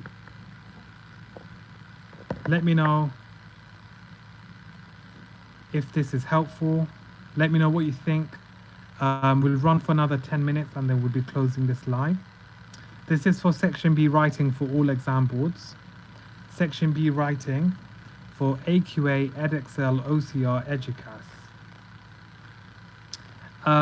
What do you think of my pre-planned response? It's something that I've kept, to be honest, I've kept this a secret for the last 2-3 years for my own students, but ever since my students have encouraged me to start a YouTube channel, I've decided to help everyone, followers, subscribers, etc. And the recent support has been amazing as well. How to end your letter with a cyclical structure. Yeah, same concept. The only difference at the end, you end it with yours sincerely. Okay? Very helpful. This is so helpful. Thank you. It's good, really good. Awesome. Thank you so much. Do give this YouTube live a like. I hope you found this YouTube live beneficial. Bruv, you deserve more. Thank you so much. I appreciate it. Comments like this, it makes it worth it for me to do these YouTube lives for you all. And honestly, it means a lot as a teacher, It motivates you, inspires you as well. And, most importantly, it's the fact that I can help so many students across the country. And, I'm actually speechless. New sub. Excellent. Wow. Amazing. That's brilliant to see. Now, can I ask you for a favor, a kind request? If you can kindly share my YouTube channel with your friends, with any year 10s, year 9s, your friends, your neighbors, your cousins, everyone. Please kindly share it with your friends on WhatsApp, on Snapchat, on TikTok. Please do share it, because honestly, that's what really helps us grow, as it's, honestly, the way to grow. Please do share it. Honestly, it means a lot. Wow, that's amazing. Honestly, I'm actually speechless. New sub. I'm planning to do a giveaway at 10k subs. Now, please do kindly subscribe. Do share it with your friends. I'm sure you want the future year 10s, year 9s, etc. And anyone else to benefit. Do kindly recommend and share my channel. If you can repost it on your Snapchat, YouTube, your Instagram story, your TikTok story, that would be amazing. You have the link to my YouTube. Just share the link. That would be amazing. Thank you very much. Wow, amazing. You're a blessing, man. Thank you, Isaac. Thank you for helping me, sir. I'll take up another 10 more minutes of your time and then we'll close off. I'll do like my final top tips, and then I'll take any questions. I am going to follow your template for tomorrow. Excellent. Yep, I will with all my friends. Thank you. Is there any year 10s on this YouTube live? Let me know. I know most of you are 11 and you've got your exam tomorrow. Best of luck for tomorrow. I know you all will smash it. Be confident, because look, everything you all have said, I can see you guys are all ready. So let's do it. Let's do it together. It's the final battle. I believe in you. I know you can do it, right? There's no one stopping you. Honestly, go in there and smash that exam. I don't have words for you. Thank you from the bottom of my heart. Sorry if I skipped some of your messages. There's so many messages, so do forgive me if I do forget your message. I don't do it intentionally. There's so many messages, so I just have to skip it. I'll send this template to all my friends. Even better, to whoever said that message, if you share our YouTube channel, because it's got everything there, okay? Model answers, walkthroughs, predicted papers, cheat sheets, pre-planned answers, everything. I only want to do well. I'm gatekeeping until GCSEs are over. I've already shared it with my friend. Perfect. I'm sure you want your friends to do well, students, right? So I don't know whether to begin with question 1 or question 5 due to time issue. Look, that's a great question. So I would say start off with question 5, section B. That's my opinion. Now, if you want to start off with section B, section A, no problem. But personally, I recommend my students start with section B. The reason is it's the most marks. And look, think about it tactically and logically. As humans, if you were to do an exam which is almost 2 hours, would you all agree that your concentration levels are better in the first hour compared to the second hour? Would you agree? Let me know in the comments. I hope I've answered your question. Thank you very much. That's helpful. You should get the 20 million play button. Honestly, that would be amazing. One day, inshallah, in the future, you never know. People, that's the beauty of social media and YouTube. You never know. There could be one video in the future that really helps your channel blow and just explode. And that should give you motivation, not only for me and not only for you guys. Remember, in your life, in your future, you are always one decision away from changing your life, okay? And it can be small gradual steps, but eventually you could make one decision, or it could be one change that can make a huge impact. Thank you so much. You will have 1 million subscribers one day, inshallah, hopefully. Please do recommend our classes if you are interested in joining my online classes. Is there any year 10s or year 9s? If you are interested in joining my online tuition classes, do comment on the chat. After tomorrow, no English ever, guys. Yeah, that's if you're in year 11. Yes, well done. Good luck, everyone. Excellent. I shared the video with my mom. Okay, excellent. Yes. As a thank you, sir, I will never unsubscribe you even after GCSE. Thank you so much. That's amazing. Do you think social media may come up with education? Yeah. Okay, so let's discuss this, and I'll discuss it now. Please kindly share my YouTube channel. Even after tomorrow's exam, please push out to your friends. Look, if there's 40, 50 people on this live and you share it with all your group chats, your TikToks, you repost it, you put it on your Instagram, your WhatsApp, and share it with your friends, that can really help us get lots of subscribers. And if you can kindly, just a kind request, after this YouTube live ends, we've been running for almost 2 hours, by the way, so we'll be closing literally 5 minutes. If you can leave a comment on our YouTube latest video of how you found the YouTube live, and any feedback as well in terms of how I can improve. Like I said, look, I'm always open to feedback, and I'm always trying to improve my videos. And look, let's be honest, I am new to this game, the content creation and YouTube game, so I am trying to improve it as well. Now, in terms of my predictions, let me tell you very quickly. Global warming, environment. The reason I say this is that is a possibility, because if you remember English language paper 1, the extract was about a heat wave or hot weather. So is it plausible for me to suggest that the paper, okay, paper 2, either the extract or the section B task will be to do with the environment, it could be to do with pollution, it could be to do with global warming, it could be to do with recycling. Is that a plausible prediction that I can make? and it's something for you to consider. Yes. So that's something you all need to remember. That's one prediction. So, and the environment. So if you're talking about themes, we're talking environment in a broader scale. Number two, we're talking technology. Technology is always a hot topic examiners like to test. So video games, social media, mobile phones, that again is a hot topic, and it's AI, technology, all of this, that all falls under one bracket. So that's something that you need to be considering. Number three, sports. Sports is always in the news. Examples like to provide extracts on sports.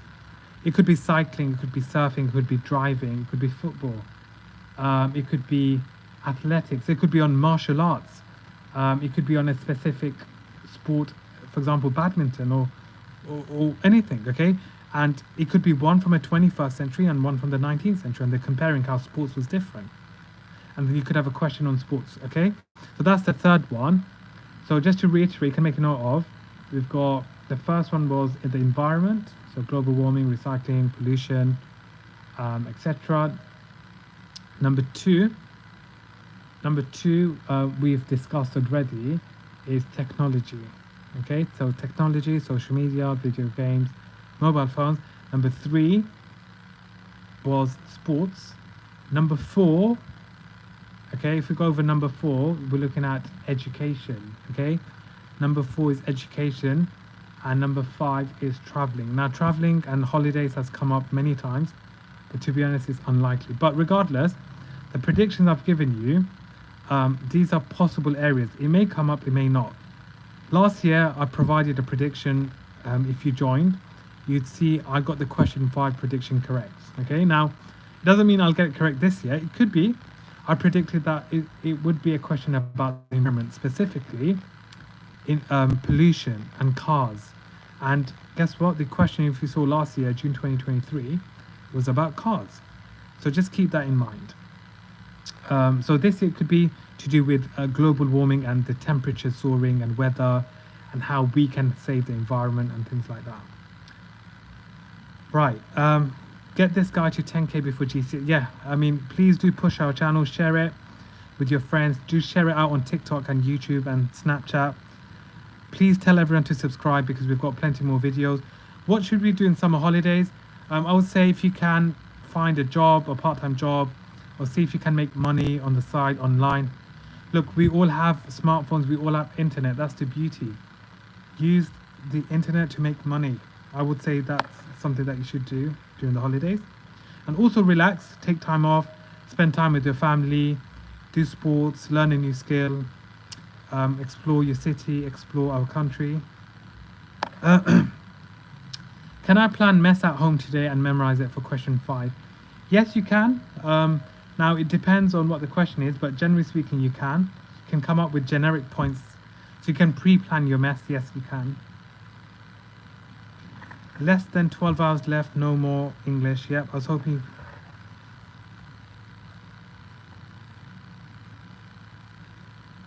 All right, so I'm off to revise. Bye. Good luck. Thank you, sir, for everything. Okay. True AI, but I don't really give that indicator. In fact, it doesn't matter what we get as long as we use this plan. Yeah, that's correct. Exactly. Thank you, Luna, for that question, that comment. Whatever comes up, look, I've given you the plan. If you follow this plan, honestly, you're well on your way to get top marks. Do you think it'll be an article or a speech? So last year it was a speech. So the June 2023. So I think it's an article or a letter, personally. Yes, Iman. Okay. Yeah, so to be honest, you can never predict these things. They are unpredictable, like one of them was on about fast fashion. That's correct. Now, Luna, you know that question you said? Even if you get a random topic tomorrow, guess what? Are you well prepared for the exam? Yes, you are, because I've taught you all, I've taught my students and my subscribers the MESS acronym. If you follow that, then believe me, it's a bulletproof plan. It's a bulletproof acronym that you can use regardless of the question. So you won't be worried. I hope it's about AI or travel. Don't know why. hang on. So I'm not really good at writing letters and speeches, but I'm okay with articles. If I got a speech or a letter, would it just be best if I wrote an article? Well, look, the main thing is you need to basically know the actual template. If you follow my template, the one I provided you with, and use language devices, ambitious vocab, punctuation, then you'll be fine. Okay, don't worry too much about the letter, the article, because to be honest, the skills that are used are exactly the same. The only difference is how you begin and how you end.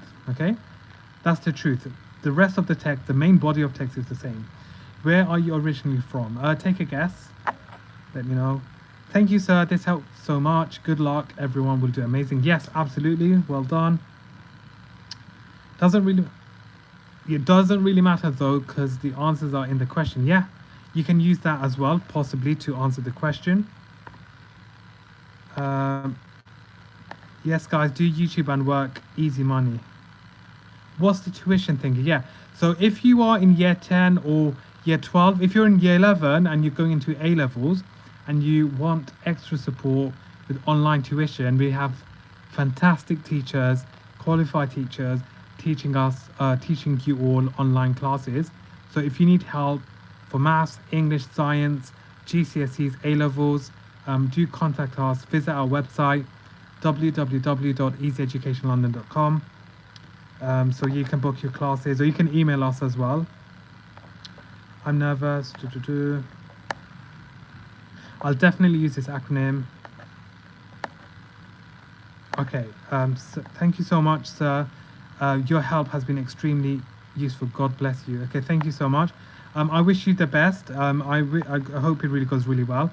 I'll take up another 5 minutes and then we'll wrap up. Sir, do we risk plagiarism if we copy this? Nope, not at all. Have you ever heard anyone get done for plagiarism in English? Let me know. I don't know where this misconception comes from. You can't. You're memorizing something before the exam. That's it. You can't get done for plagiarism here. Whoops, what happened there? Hang on, what's that? Oh, okay.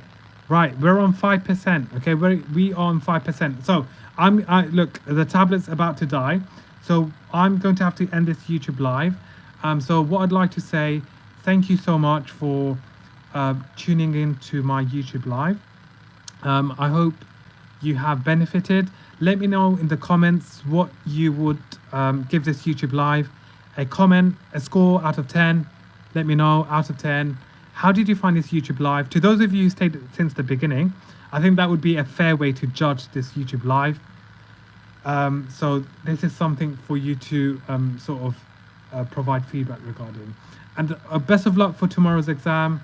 I think, to be honest, right, you have everything that is needed for tomorrow's exam. And I don't think there should be any issues. Okay, so best of luck, because let's be honest, that exam tomorrow will really help you with your overall grades. Okay,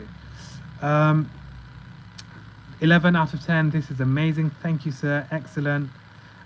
Brilliant. Excellent. 10 out of 10. Wow, amazing. That's great. That's great to hear. So what we'll do, make dua for me, inshallah. Yeah, absolutely. So what we're going to do is we're going to have to conclude the tablet. As you can see, I don't think you can see the top right, but it's literally on 5%. So I will be scroll up. I've zoomed out. Can you see it now? So what I'm going to do, by the way, this is on YouTube on my recent video, so please watch the recent video. The template is there, so do not worry, it's not disappearing. So what I'll be doing is I'll be ending this YouTube live. I believe we are closing in on almost 2 hours on YouTube live. Any of my students on this YouTube live, let me know, and then we will conclude this YouTube live. Thank you very much. And we wish you the best of luck for tomorrow, and let me know after the exam on YouTube, if you leave a comment, how the exam went and how, if anything, the YouTube live, do you think it was beneficial that you joined today? Do you feel like you feel more confident? Let me know your thoughts, and then we can sort of wrap up.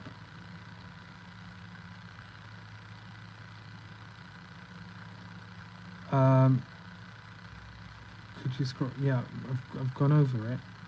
It's all on YouTube.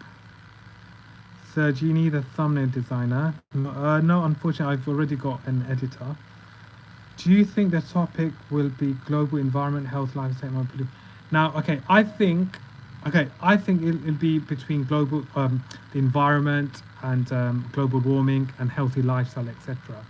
So that's that. Right. So, you know what I'm gonna do? I'm gonna end. Hang on. I'm gonna show you the YouTube, and then we'll conclude. Okay. So this is the YouTube, as you can see. On YouTube, Easy Education London. So please do kindly subscribe and check it out. And you can use this in preparation for your exams. This was very helpful, sir. Bye, take care. Once again, thanks for everything.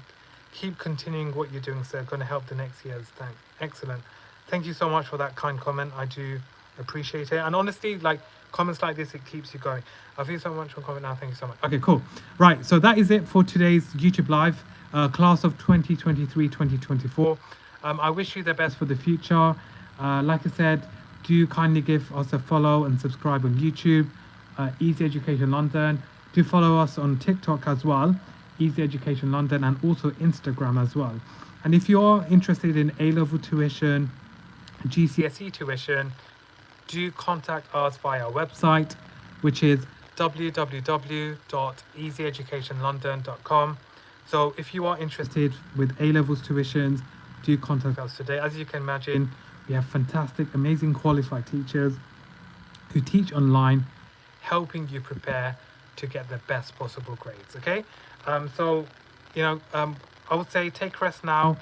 I wish you the best for the future. Stay safe, and do kindly support my YouTube channel and my YouTube channel journey.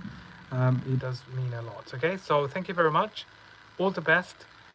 Also, I forgot to mention GCSE Results Day. I'll be going live just to get your feedback and hear how your exams went. Okay, so this is it for our YouTube Live class of 2023-2024. I wish you the best, and I am out. Thank you.